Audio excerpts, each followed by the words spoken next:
Hello students, welcome to science institute. आज हम बात करेंगे यूनिट नंबर 5 पर। नाम क्या है भाई इसका?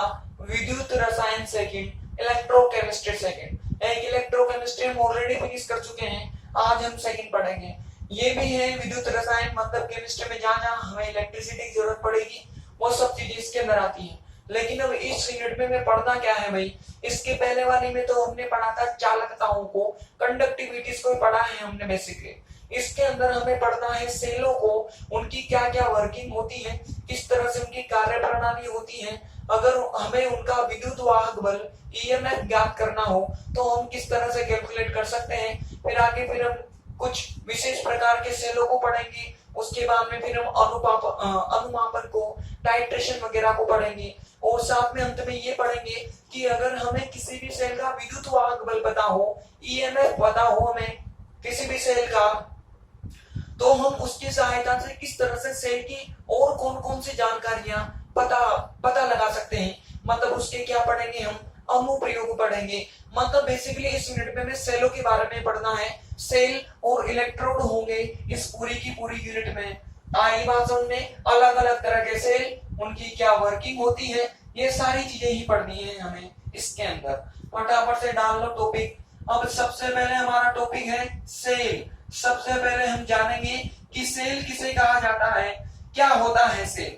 तो देखो, सेलों में बेसिकली दो तरह की एनर्जीज होती हैं जिन्हें एक दूसरे में इंटर कन्वर्ट किया जाता है, एक दूसरे में अंतर परिवर्तित किया जाता है। जो एक एनर्जी को दूसरी एनर्जी और दूसरी को पहली एनर्जी में कन्वर्ट कर दे, ऐसी डिवाइस को इस सेल कहा जाता है। अब ये इस कन्वर्जन के आधार पर दो प्रकार की होती हैं। अब दो तरह की एनर्जीज यहाँ पर होगी हमारे। एक तो केमिकल एनर्जी होगी, मतलब रासायनिक ऊर्जा। एक होती है विद्युत ऊर्जा, मतलब इलेक्ट्रिक एनर्जी। वे सेल जो विद्युत ऊर्जा को रासायनिक ऊर्जा में कन्वर्ट करे, जो विद्युत ऊर्जा को रासायनिक ऊर्जा में कन्वर्ट करे, ऐसे सेलों को कहा जाता है विद्युत अपघट्य सेल या इलेक्ट्रोलाइटिक सेल। और जो सेल केमिकल एनर्जी को इलेक्ट्रिक एनर्जी में कन्वर्ट करे, मतलब रासायनिक ऊर्जा को विद्युत ऊर्जा में परिवर्तित करे, ऐसे सेलों को कहा जाता है विद्युत, मतलब इलेक्ट्रोकेमिकल सेल या विद्युत रासायनिक सेल। पहले तो इलेक्ट्रोलाइटिक थे, विद्युत अपघट्य थे, और दूसरे होते हैं इलेक्ट्रोकेमिकल सेल या विद्युत रासायनिक सेल, जो केमिकल एनर्जी को इलेक्ट्रिक एनर्जी में कन्वर्ट करते हैं, विद्युत ऊर्जा को रासायनिक ऊर्जा को विद्युत ऊर्जा में परिवर्तित करते हैं। हमें इन्हीं को डिटेल में पढ़ना है, सेकंड वालों को।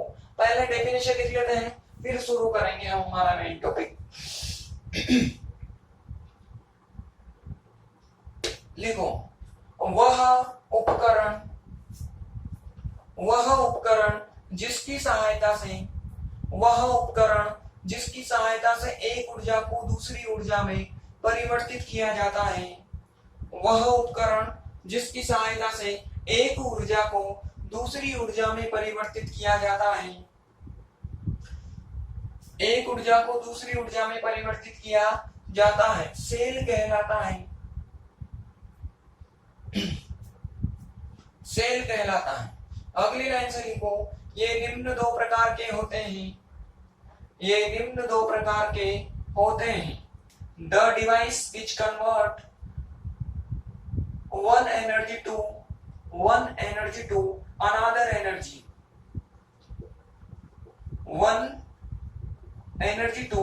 another energy, is called cell. अगली लाइन से लिखिए, cells are of two types. Number 1 लिखिए, इलेक्ट्रोलाइटिक सेल, विद्युत अपघट्य सेल। लिखो इसके अंदर, वे सेल जो विद्युत ऊर्जा को रासायनिक ऊर्जा में परिवर्तित करते हैं, वे सेल जो विद्युत ऊर्जा को रासायनिक ऊर्जा में परिवर्तित करते हैं, जो विद्युत ऊर्जा को रासायनिक ऊर्जा में परिवर्तित करते हैं, और विद्युत अपघट्य सेल कहलाते हैं।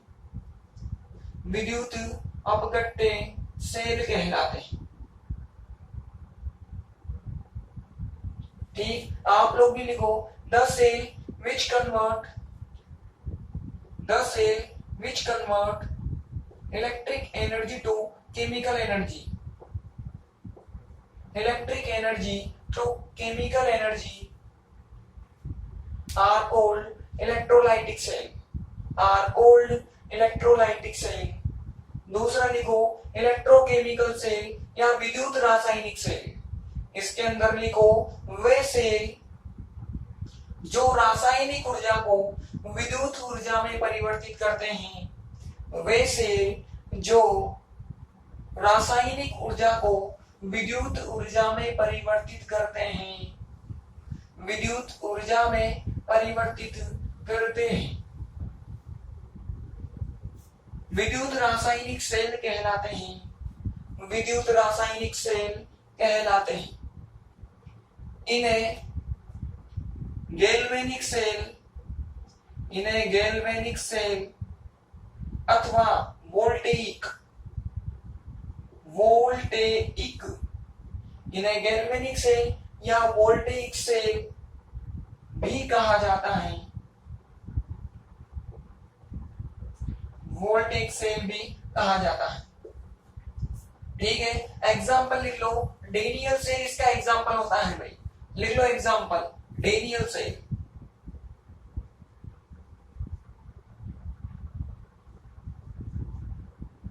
ठीक है, आप लोग लिखो the cell which convert chemical energy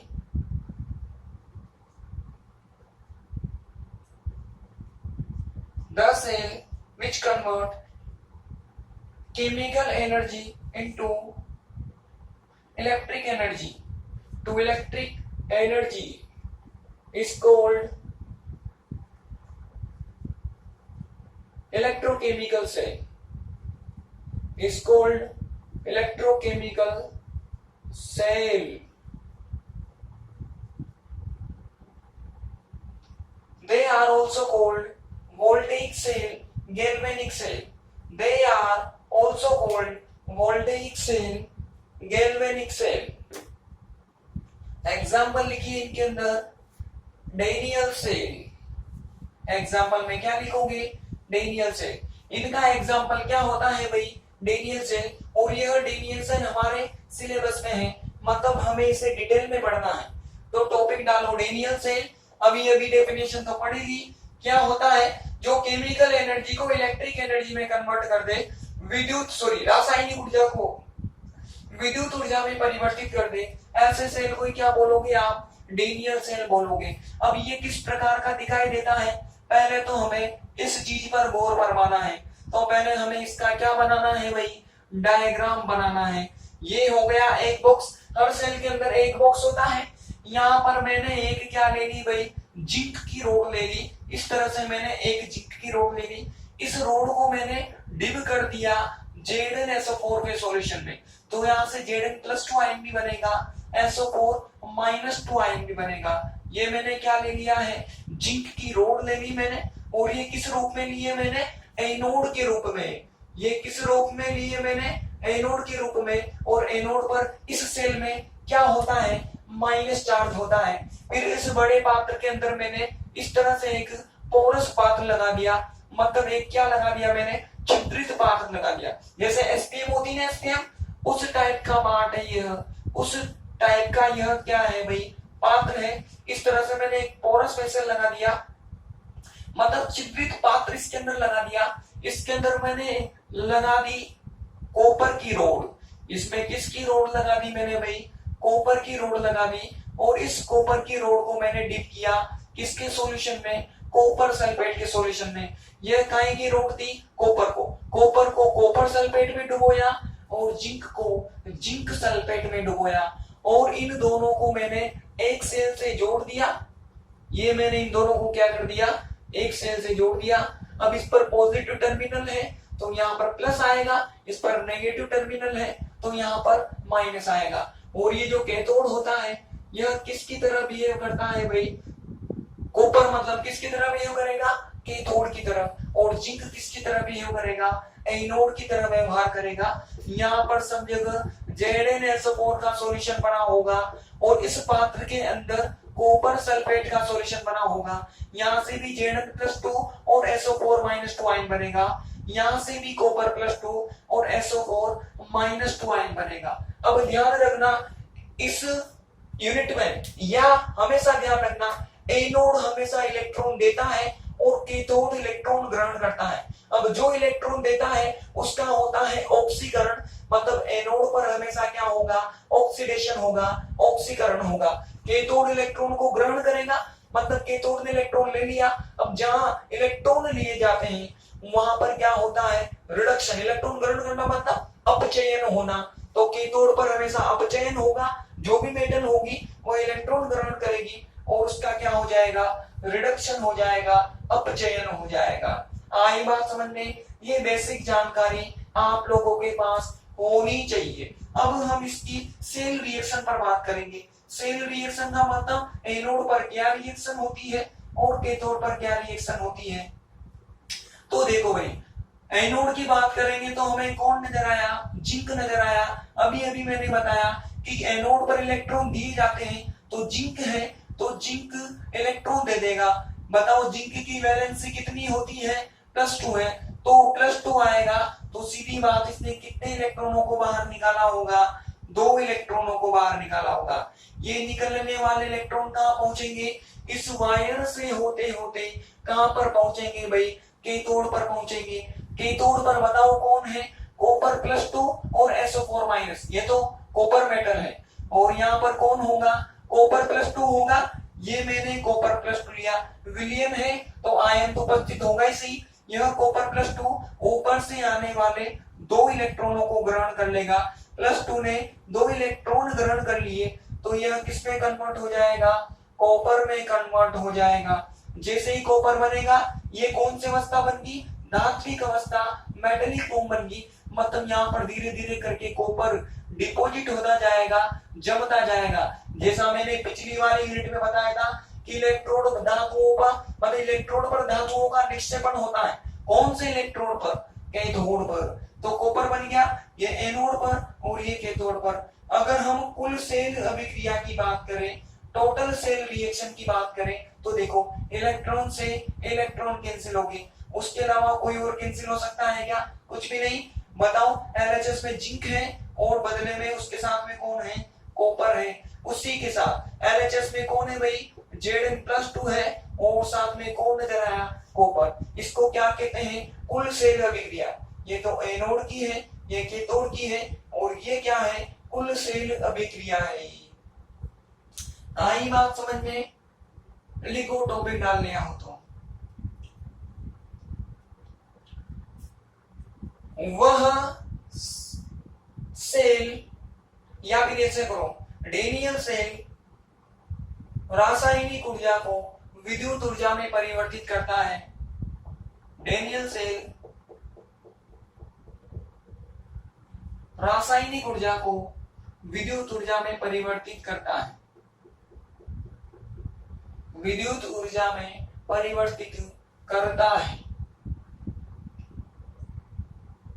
इसे निम्न प्रकार से प्रदर्शित कर सकते हैं। फटाफट से डायग्राम बनाओ भाई। Daniell cell convert chemical energy into electric energy, convert chemical energy into electric energy, into electric energy.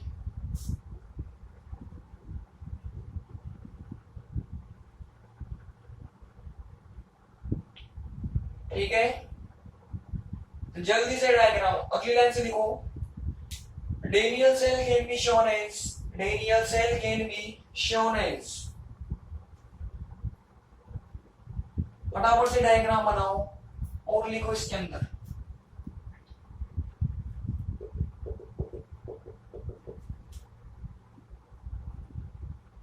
Daniel cell में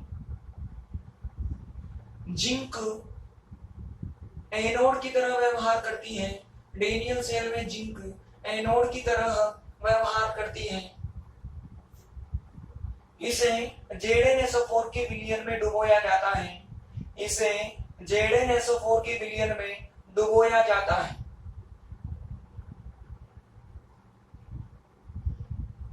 तथा कॉपर की छड़ कैथोड की तरह व्यवहार करती है तथा कॉपर की छड़ कैथोड की तरह व्यवहार करती है। इसे कॉपर सल्फेट के विलयन में डुबोया जाता है। इसे कॉपर सल्फेट के विलयन में डुबोया जाता है।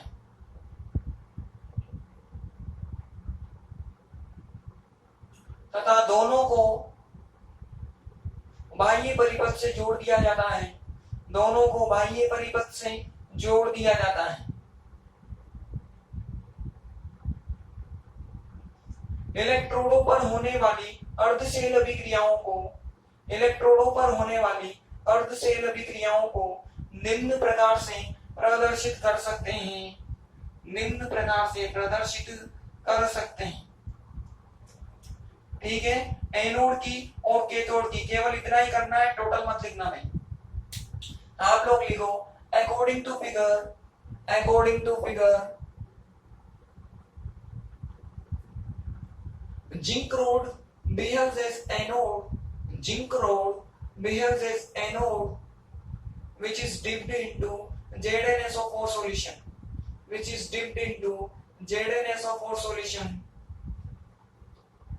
and copper rod behaves as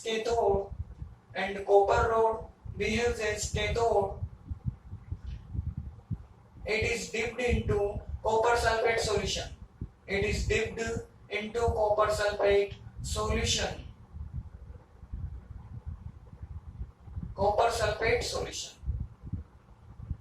Both rods are connected by outer circuit. Half cell reactions can be shown as लिख लो यहां तक। ठीक है, आप लिखो इनके नीचे डेनियल सेल की कुल सेल अभिक्रिया निम्न प्रकार है।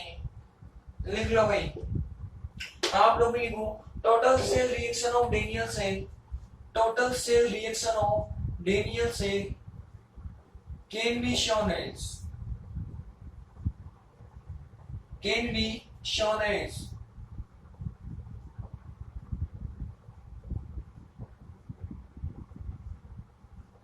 लिख लो भाई। लिखने के बाद अगला टॉपिक डालो विद्युत वाहक बल, शॉर्ट में क्या बोलते हैं इसको, ईएमएफ। हमें इस सेल का विद्युत वाहक बल याद करना है। माना कि किसका याद करना चाहते हैं, डेनियल सेल का। तो इसकी डेफिनेशन बहुत आसान है कि जब आप सेल में कोई धारा प्रवाहित नहीं करते, जब इस सेल में कोई करंट फ्लो नहीं करते, मतलब सर्किट कैसा हो, खुला सर्किट हो, मतलब खुला परिपथ हो, ओपन सर्किट हो, तो खुले परिपथ की स्थिति में इसके इलेक्ट्रॉनों के मध्य जो विभवांतर होता है, उसी विभवांतर को कहा जाता है विद्युत वाहक बल। ओपन सर्किट की कंडीशन में इसके इलेक्ट्रॉनों के बीच में जो पोटेंशियल डिफरेंस होगा, उस पोटेंशियल डिफरेंस को ही इलेक्ट्रोमोटिव फोर्स या ईएमएफ बोलते हैं। कब लेना है, ओपन सर्किट में या खुला परिपथ में। जब धारा प्रवाहित नहीं करो तो जो भी विभवांतर या पोटेंशियल डिफरेंस होगा, उसी को आप ईएमएफ बोलोगे। अगर हमें कैलकुलेट करना हो तो कैलकुलेट हम कुछ इस फॉर्मूले की सहायता से कर सकते हैं। कैसे करेंगे भाई, ई कैथोड माइनस ई एनोड, मतलब कैथोड के पोटेंशियल में से अगर आप एनोड के पोटेंशियल को माइनस कर दोगे तो आपको ईएमएफ की वैल्यू मिल जाएगी। इस ईएमएफ को हम ई सेल के द्वारा भी रिप्रेजेंट करते हैं, या तो ई सेल बोल दो, ईएमएफ बोल दो। फॉर्मूला क्या होता है, कैथोड की पोटेंशियल में से एनोड के पोटेंशियल को माइनस कर दो, कैथोड के विभव में से एनोड के विभव को माइनस कर दो। अगर मैं डेनियल सेल की बात करता हूं तो डेनियल सेल में कैथोड कौन है भाई, कॉपर, और एनोड कौन है भाई, जिंक। अगर दोनों की वैल्यूज पुट कर दोगे, ये कहां से पुट करनी है आपको, विद्युत रासायनिक श्रृंखला से। विद्युत रासायनिक श्रृंखला मतलब इलेक्ट्रोकेमिकल सीरीज, उसको मैं पढ़ाऊंगा इस यूनिट में, लेकिन फिलहाल आप लोगों को ध्यान में रखनी पड़ेगी। उस विद्युत रासायनिक श्रृंखला में इस कॉपर की वैल्यू होती है इतनी, और इस जिंक की वैल्यू होती है इतनी 0.76 वोल्ट। दोनों को जोड़ोगे तो माइनस माइनस प्लस जोड़ोगे तो कितना आएगा 1.10 वोल्ट आंसर आएगा। तो डेनियल सेल का जो ईएमएफ होता है या ई सेल होता है वह कितना प्राप्त होता है भाई 1.10 वोल्ट प्राप्त होता है।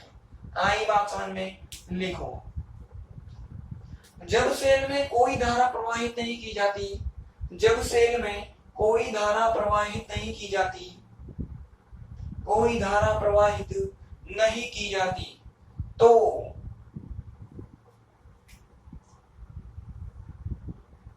अर्थात करके लिखो, अर्थात खुले परिपथ की स्थिति में, अर्थात खुले परिपथ की स्थिति में इलेक्ट्रोडों के मध्य विभवांतर, खुले परिपथ की स्थिति में इलेक्ट्रोडों के मध्य विभवांतर,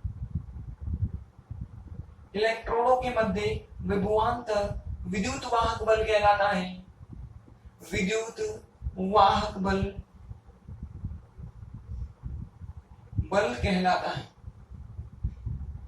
इसे ईएमएफ से प्रदर्शित करते हैं, इसे ईएमएफ से प्रदर्शित करते हैं। ठीक है, फॉर्मूला लिख लो भाई। When current is not flown, when current is not flown in circuit, it means in condition of open circuit, in condition of open circuit, potential difference between electrodes, potential difference between electrodes, potential difference between electrodes is called electromotive force, is called electromotive force, electromotive force. It is represented by, it is represented by EMF। जल्दी से लिखो formula, यहां तक करो, लिखो इसके नीचे। अतः डेनियल सेल का विद्युत वाहक बल 1.10 वोल्ट होता है, अतः डेनियल सेल का विद्युत वाहक बल 1.10 वोल्ट होता है, 1.10 वोल्ट होता है।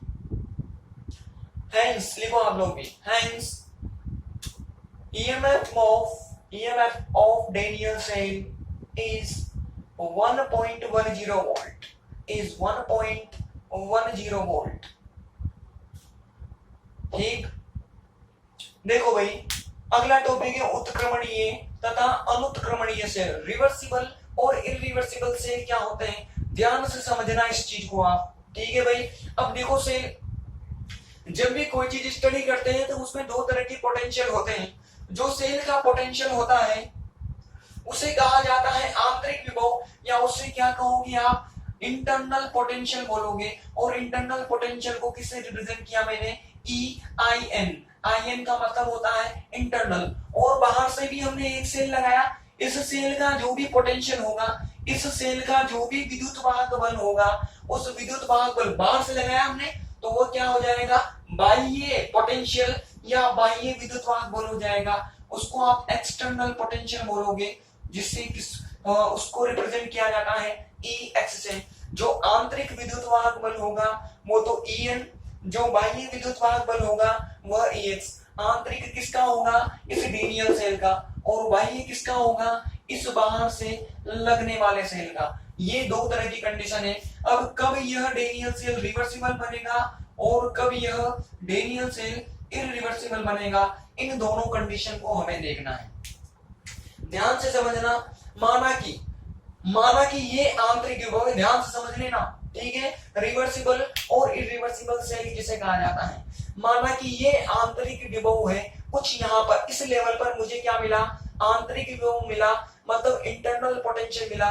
और कुछ इस लेवल पर मुझे बाह्य पोटेंशियल मिला, या बाह्य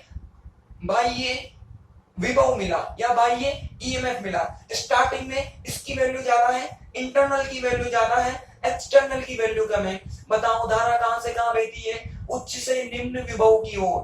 तो आंतरिक विभव ज्यादा होने के कारण धारा कहां से कहां बहेगी? इधर से इधर बहेगी। धारा कहां से कहां बही? इधर से इधर। तो उस कंडीशन में जो सेल रिएक्शन होती है, कौन ज्यादा किया मैंने? इंटरनल को ज्यादा किया एक्सटर्नल से। तो सेल रिएक्शन कहां की तरफ जाती है? जिंक कॉपर +2 से जिंक +2 कॉपर +2 की तरफ जाती है। बहुत अच्छी बात है, जाने दो। अभी तक ऐसी स्थिति थी। अब मैंने क्या किया? इस बाह्य विभव को, इस एक्सटर्नल पोटेंशियल को बढ़ाकर मैंने इस आंतरिक वाले से ज्यादा कर। ये तो यही पर था, मैंने इसको बढ़ाना तो मेरे हाथ में है ना, तो मैंने इसको बढ़ाकर क्या कर दिया? ज्यादा कर दिया, ऊपर उठा दिया। अब बताओ, ये यहां पर था और ये यहां पर था। अब ये बाह्य ज्यादा होने से, एक्सटर्नल बड़ा वैल्यू होने से अब धारा कहां से कहां बहेगी? बाह्य से आंतरिक की ओर। मतलब पहले धारा इधर से इधर जा रही थी, अब ये बढ़ा दिया तो धारा उल्टी दिशा में आ गई। मतलब करंट की जो डायरेक्शन है वो मैंने क्या कर दी? उत्क्रमित कर दी। विभव को परिवर्तित करके, विभव को परिवर्तित करके मैंने करंट की डायरेक्शन को उत्क्रमित कर दिया, रिवर्स कर दिया। अगर धारा की दिशा को रिवर्स करने पर इसको बढ़ाऊंगा तो धारा उत्क्रमित होगी, धारा की डायरेक्शन रिवर्स होगी। धारा को रिवर्स करने पर, अगर धारा रिवर्स करने पर यह रिएक्शन पीछे की तरफ आ जाती है। अगर धारा को रिवर्स करने पर यह रिएक्शन पीछे की तरफ, मतलब किस दिशा में होने लग जाए? इस दिशा में। बताओ मैंने क्या किया था? एक्सटर्नल को बढ़ाया था, बढ़ाकर ज्यादा कर दिया तो धारा विपरीत होगी। अगर धारा के विपरीत होने से यह रिएक्शन पीछे की तरफ आ जाए, मतलब रिएक्शन भी विपरीत हो जाए, तो ऐसे सेल को कहा जाता है उत्क्रमणीय। यदि धारा को रिवर्स करने पर यह रिएक्शन रिवर्स ना हो, मतलब पीछे की तरफ ना आए, तो ऐसे सेल को कहा जाता है अनुत्क्रमणीय सेल। तो बहुत सिंपल डेफिनेशन है। पहले ज्यादा था, कम था, यहां से यहां की तरफ जा रही थी, मैंने बढ़ाकर ज्यादा कर दिया तो अंदर से बाहर की तरफ आ गई। मतलब बाहर से अंदर की तरफ आ गई, एक्सटर्नल से इंटरनल की तरफ आ गई। धारा को उल्टा करने पर अगर रिएक्शन भी उल्टी हो जाए तो उत्क्रमित बोलोगे आप, या रिवर्सिबल बोलोगे, या धारा को उल्टा करने पर अगर रिएक्शन उल्टी ना हो तो फिर इस सेल को क्या बोलोगे? अनुत्क्रमणीय सेल बोलोगे। आई नहीं है ये बात समझ में? जो दो, अब देखो उत्क्रमित होने से दोनों दिशाओं में चलेगी, आगे भी चल रही थी, पीछे भी चला दी हमने, तो दोनों दिशाओं में चली तो क्या हो जाएगा? रिवर्सिबल। केवल एक ही दिशा में चली, धारा का मान कुछ भी हो, उल्टा हो सुल्टा हो कैसे भी हो, एक ही दिशा में है, उल्टी नहीं हुई, तो फिर क्या हो जाएगा? अनुत्क्रमणीय। सिंपल है। देखो लिखो, डेनियल सेल की कुल सेल अभिक्रिया निम्न प्रकार है। डेनियल सेल की कुल सेल अभिक्रिया निम्न प्रकार है। फटाफट से लिखो, total cell reaction of Daniell cell, total cell reaction of Daniell cell can be given as, can be given as, can be given as. ठीक, लिखो इसके नीचे, जब बाह्य विभव को ब्रैकेट में EX लिख लेना भाई। जब बाह्य विभव को आंतरिक विभव से अति सूक्ष्म रूप से परिवर्तित किया जाता है तो, अति सूक्ष्म रूप से परिवर्तित किया जाता है तो धारा की दिशा उत्क्रमित हो जाती है। धारा की दिशा उत्क्रमित हो जाती है। यदि धारा की दिशा के साथ सेल अभिक्रिया, यदि धारा की दिशा के साथ सेल अभिक्रिया भी उत्क्रमित हो जाए तो, सेल अभिक्रिया भी उत्क्रमित हो जाए तो ऐसे सेल उत्क्रमणीय सेल कहलाते हैं। ऐसे सेल उत्क्रमणीय सेल कहलाते हैं। अगली लाइन से लिखो, यदि धारा की दिशा को उत्क्रमित करने पर, धारा की दिशा को उत्क्रमित करने पर सेल अभिक्रिया उत्क्रमित ना हो तो, सेल अभिक्रिया उत्क्रमित ना हो तो ना हो तो ऐसे सेल अनुत्क्रमणीय सेल कहलाते हैं। ऐसे सेल अनुत्क्रमणीय सेल कहलाते हैं। ऐसे सेल अनुत्क्रमणीय सेल कहलाते हैं। ठीक है, आप लोग लिखो रिएक्शन के लिए।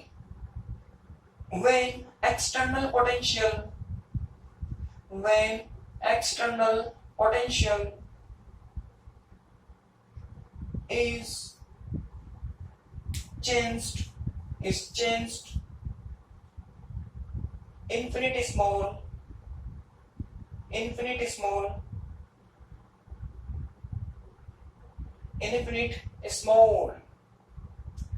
from internal potential,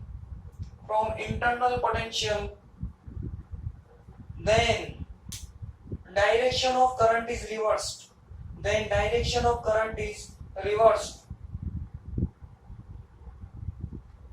If cell reaction is also reversed with direction of current, then this type of cell are called reversible cell.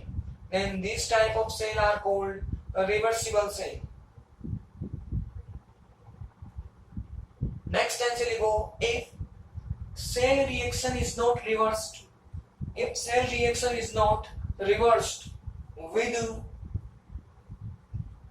direction of current, then this type of cell are called irreversible cell. ठीक है भाई, अगला topic डालो, cell diagram या cell आरेख। क्या होता है सेल आरेख? का मतलब होता है किसी भी सेल को संक्षिप्त रूप में प्रदर्शित करना। शॉर्ट में किसी भी सेल को रिप्रेजेंट करने का जो तरीका होता है उसी को क्या बोलते हैं? सेल डायग्राम बोलते हैं। अब इसमें कुछ सिंबल, कुछ प्रतीकों की आवश्यकता होती है। ठीक है, इसके लिए हमें कुछ महत्वपूर्ण बिंदु ध्यान में रखने हैं, कुछ इंपॉर्टेंट पॉइंट है उनको ध्यान में रखा जाता है। मैं उन इंपॉर्टेंट पॉइंट्स को आपको एग्जांपल की सहायता से समझाता हूं। किसके एग्जांपल की सहायता से? डेनियल सेल के एग्जांपल की सहायता से। सेल आरेख का पहला पॉइंट कहता है कि हमेशा एनोड को लेफ्ट में लिखा जाता है। एनोड को कहां की तरफ लिखोगे आप? बाईं ओर लिखोगे। बताओ डेनियल सेल में एनोड कौन है? जिंक है। तो जिंक को कहां की तरफ लिखना है? लेफ्ट में लिखना है। इसी प्रकार से कैथोड को हमेशा राइट में लिखा जाता है। कैथोड को ऑलवेज दाईं दिशा में लिखा जाता है। कैथोड पर कौन है? कॉपर है। तो कॉपर को कहां पर लिखोगे? बाईं ओर लिखोगे। बहुत अच्छी बात है, लिख दिया। अब देखो एनोड जिस विलयन में डूबा होता है, जिंक को मैंने किसके अंदर डुबा रखा है भाई? ZnSO4 में डुबा रखा है। ये दोनों डायरेक्टली टच में, ये इसके अंदर डूबा हुआ होगा तो ये सीधे संपर्क में होगा, डायरेक्टली कांटेक्ट में होगा। ये दोनों डायरेक्ट कांटेक्ट में होने से इन दोनों के बीच में एक सिंगल लाइन ड्रॉ की जाती है, एक सिंगल रेखा खींची जाती है। इसी प्रकार से कॉपर जिस विलयन में डूबा होता है, कॉपर को मैंने किस विलयन में डुबो रखा है? कॉपर सल्फेट के सॉल्यूशन में डुबो रखा है मैंने कॉपर को। मतलब कॉपर को मैंने किसके अंदर डुबो रखा है? कॉपर सल्फेट के सॉल्यूशन में डिप किया हुआ है। ये दोनों भी डायरेक्टली कांटेक्ट में, देखो कॉपर सीधा डूबा हुआ है, डायरेक्टली कांटेक्ट में, सीधे संपर्क में। इस कारण इनके बीच में, इसके बीच में और इसके बीच में भी एक सिंगल रेखा खींची जाती है। जैसा इधर है वैसा ही इधर है। साथ में इन दोनों इलेक्ट्रॉनों की भौतिक अवस्था को प्रदर्शित किया जाता है, फिजिकल स्टेट को रिप्रेजेंट किया जाता है। बताओ जिंक एक मेटल है और मेटल की फिजिकल स्टेट कैसी होती है? सॉलिड। तो यह भी कैसा होगा भाई? सॉलिड होगा। और यह एक सॉल्यूशन है। सॉल्यूशन की जो भौतिक अवस्था होती है उसको किससे रिप्रेजेंट करते हैं हम? AQ से रिप्रेजेंट करते हैं, मतलब एक्वस। तो यह भी विलयन है तो इसके नीचे एक्वस लिखोगे, और यह भी विलयन है तो इसके नीचे में क्या लिखोगे? एक्वस लिखोगे। आई बात समझ में? अब देखो इन विलयनों के जिंक मतलब एनोड जिस विलयन में डूबा होता है और कैथोड जिस सॉल्यूशन में डिप किया होता है, उन दोनों की कंसंट्रेशन को भी लिखा जाता है। सपोज करो ZnSO4 की जो कंसंट्रेशन है वो मेरे पास कितनी हो, C1 हो, तो C1 को नीचे लिखोगे।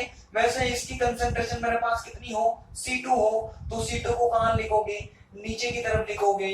आई बात समझ में। अब देखो ये दोनों जो विलियन है, ये विलियन और ये विलियन सीधे संपर्क में नहीं है, इनके बीच में देखो एक पात्र आ रहा है, एक पोर्ट बीच में आ रहा है, तो सीधे संपर्क में नहीं है, डायरेक्टली कांटेक्ट में नहीं है। इस वजह से जो चीजें सीधे संपर्क में नहीं होती उनके बीच में डबल लाइन खींची जाती है। जो सीधे संपर्क में हो सिंगल लाइन, सिंगल लाइन। अगर सीधे संपर्क में नहीं है, डायरेक्टली कांटेक्ट में नहीं है, तो कितनी लाइन खींचोगे आप, डबल लाइन खींचोगे। इस तरह से जो बना ना, इसी को क्या कहते हैं, सेल डायग्राम कहते हैं।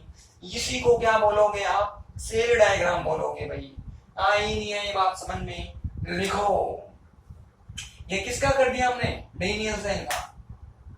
लिखो इसके अंदर, किसी सेल को संक्षिप्त में, किसी सेल को संक्षिप्त में प्रदर्शित करना सेल आरेख कहलाता है। किसी सेल को संक्षिप्त में प्रदर्शित करना सेल आरेख कहलाता है।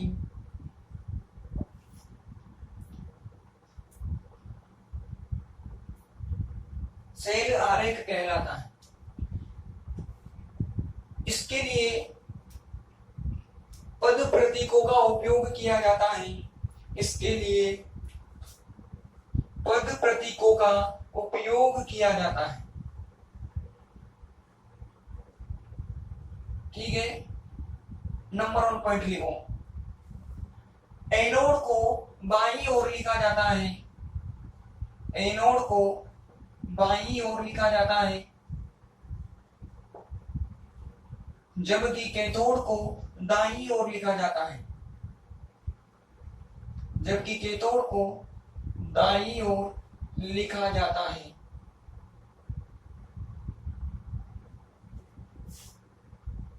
अगला पॉइंट लिखो। एनोड तथा कैथोड की भौतिक अवस्थाओं को, एनोड तथा कैथोड की भौतिक अवस्थाओं को उनके नीचे लिखा जाता है, उनके नीचे लिखा जाता है। आप लोग इस साथ लिखते चलो भाई, इंग्लिश वाले लिखो इसके नीचे। When any cell is represented in short, when any cell is represented in short, then it is called cell diagram. Then it is called cell diagram. Cell diagram. For this, some symbols are required. For this, some symbols are required. Number 1 point. Anode is written. Anode is written in left hand side. Left hand side with its physical state. With its physical state. With its physical state. Next point लिखो. Cathode is written. Cathode is written in right hand side. In right hand side with its physical state. With its physical state. अगला point लिखो हिंदी वाले, third point. Anode तथा cathode जिन विलयनों में डूबे होते हैं, anode तथा कैथोड जिन विलयनों में डूबे होते हैं, वो सीधे संपर्क में होने के कारण, वो सीधे संपर्क में होने के कारण इनके मध्य एकल रेखा खींची जाती है। इनके मध्य एकल रेखा खींची जाती है। आप लोग लिखो, the elements which are directly in contact, which are directly in contact, single line is drawn between them, single line is drawn between them, between them. अगला पॉइंट लिखो, विलयनों के नीचे सांद्रता तथा उनकी भौतिक अवस्थाओं को प्रदर्शित किया जाता है। विलयनों के नीचे सांद्रता तथा उनकी भौतिक अवस्थाओं को प्रदर्शित किया जाता है। Solutions of anode and cathode. Solutions of anode and cathode are represented with concentration and their physical state. With concentration and with their physical state. अगला लिखो, एनोड तथा कैथोड के विलयन सीधे संपर्क में नहीं होते। एनोड तथा कैथोड के विलयन सीधे संपर्क में नहीं होते, अतः इनके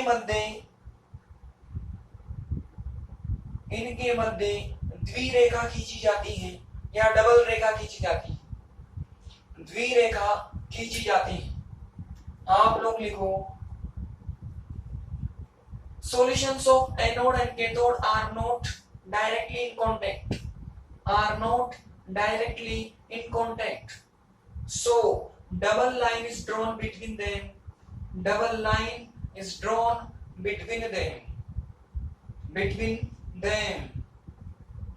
अगली लाइन से लिखो, डेनियल सेल के सेल आरेख को निम्न प्रकार से प्रदर्शित किया जा सकता है। Cell diagram of Daniell cell can be shown as. ठीक है, दो तरीके हैं, या तो आप पूरा विलयन दिखाओ या फिर क्या दिखाओ, जो मेटल हमारे काम की है।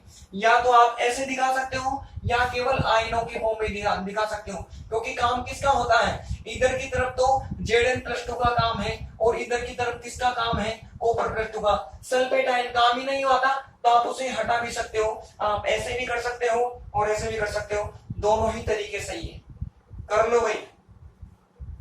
और कल पढ़ते हैं आगे बाद में, कल हम पढ़ेंगे नस्ट इक्वेशन, मतलब किस तरह से हम विद्युत वाहक बल को ज्ञात कर सकते हैं, कल बात करते हैं।